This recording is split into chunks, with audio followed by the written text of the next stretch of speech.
Hello guys, আসসালামু আলাইকুম। Come to my new another blog. আজকে আমরা যাচ্ছি আমাদের গ্রাম থেকে একটু দূরে, প্রায় অনেকটাই দূরে, প্রায় 20 কিলোমিটার দূরে। আমাদের একটা ফ্রেন্ড আমাদের সাথে এসে আমাদের গ্রামে আমাদের কলেজে পড়াশোনা করতো, তাই আজকে আমরা নিয়ত করছি তাদের বাড়িতে যাবো। এবং সে অনেকদিন ধরে বলতেছিল তাদের বাড়িতে বেড়াতে যাওয়ার জন্য। আজকে আমরা যাব তাদের বাড়িতে বেড়ানোর জন্য এবং আমার ব্লগটি উপভোগ করুন। অনেক সুন্দর একটা ব্লগ হবে, আপনারা আমার সাথেই থাকুন। দেখতেছেন হাওরের মাঝখান দিয়ে যাচ্ছি, খুব মনোমুগ্ধকর পরিবেশে। আকাশটা হালকা মেঘলা, আকাশটা কি পরিমাণে সুন্দর লাগতেছে জাস্ট একবার দেখেন। Just looking like this, wow.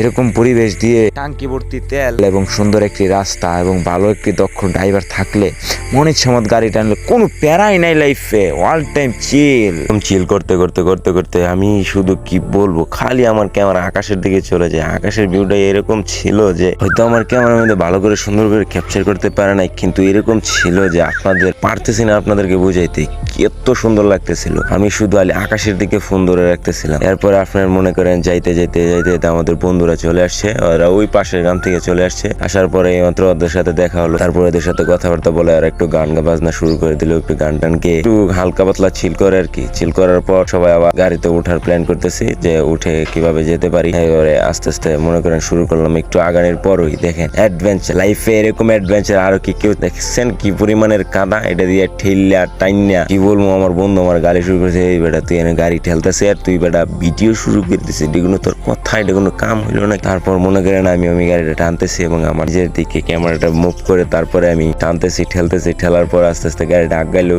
আগানোর পর মনে করেন একটু ভালো রাস্তা পাইলো, তারপর যাইতেছে। যাওয়ার পর এই যে আমাদের দুই বন্ধু কি কইতাম, আমাদেরকে গালিও দেওয়া যাইতেছে না, ভিডিও বানাইতে স্ট্রাইক খাওয়ার বয়স। ওরা বাড়ির উপর দিয়ে চলে আসছে, কতটুকু খারাপ চিন্তা করতে পারছেন। ওদেরকে মারা ছাড়া উপায় নেই। আমার বন্ধু গালিতেছে ওদেরকে, কি পরিমাণে জবরা পোলা পাই। তারপর মনে করেন যেতে যেতে রাত হয়ে গেছে, তবু তাদের বাড়িতে পৌঁছাতে পারি না। রাত হওয়ার পরে দেখেন নাচানাচি শুরু করে দিছে, গান বাজনা শুরু করেছে। লাইফে এরকম অ্যাডভেঞ্চার। সো গাইস, তাহলে এটা ছিল আমাদের ব্লগের প্রথম পার্ট। সবাই ভালো থাকবেন, সুস্থ থাকবেন। আসসালামু আলাইকুম। নিজের খেয়াল রাখবেন এবং আমার জন্য দোয়া করবেন যেন আমি আমার লক্ষ্যে পৌঁছাতে পারি।